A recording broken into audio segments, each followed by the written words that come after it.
We should have Mr. Emekamba speak on the evolution of the media space. Mr. Emekamba, the floor is yours. Thank you very much.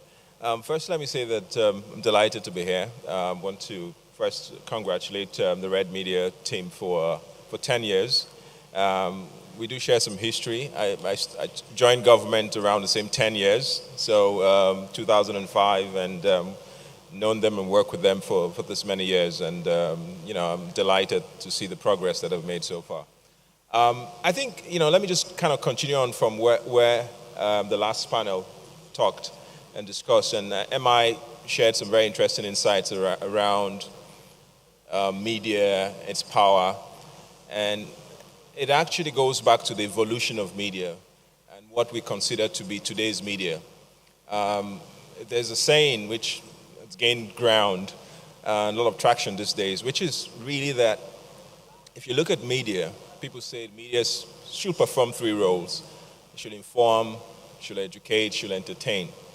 But I think in the world we live in today, if media fails to do the first, which is entertain, it will find it extremely difficult to inform, talk less of educating people. And I think it goes back to, again, to what MI said, that how information is packaged today. I think it's a very crucial point. Because it goes back again, if you talk about evolution of media, or information generally. If you lived in a village without television in the 40s or 50s or even earlier on, how did we share information? We gathered around the fireplace, we told stories. And if those stories are memorable and entertaining or striking, people tend to remember it. And I think that's really at the core of what drives media today. Technology it's an aid, is a tool. And so when people focus a lot on technology, and they forget that at the heart of everything is storytelling, whether you're in the newspaper business, whether you're in the advertising business, whether you're in the movie making business, or whatever business you're in, it's really about storytelling. It's about the power of how you craft a story, and you use whatever tool is available, whether it be Twitter, whether it be Facebook, whatever it is, and you craft it and you understand it.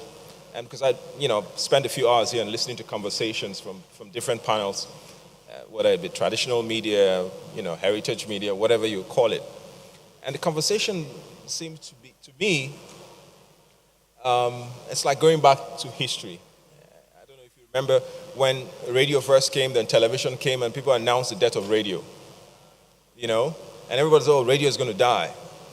And now, internet is here. A few years ago, people announced the death of television and announced the death of newspapers. But the funny thing is, actually, in the last 10 years, we've been cutting down more trees to print material than ever before.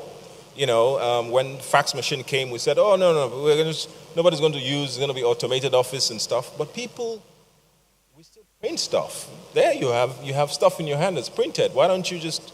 So, look, I think at the end of the day, it's really about people need to understand that technology is an enabler.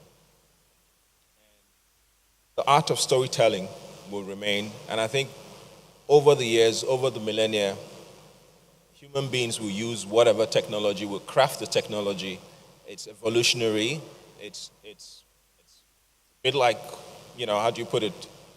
It's like an insurgency. It will keep morphing itself, adapting itself. And I think that for me is really the core. And for me as a regulator, that's how we see it. We look at it from its impact. We look at the social impact. We look at the technological impact. We look at the consumer side of things. And then we decide whether this media should be regulated or not. And that's really, for us, that's really the stand that we take.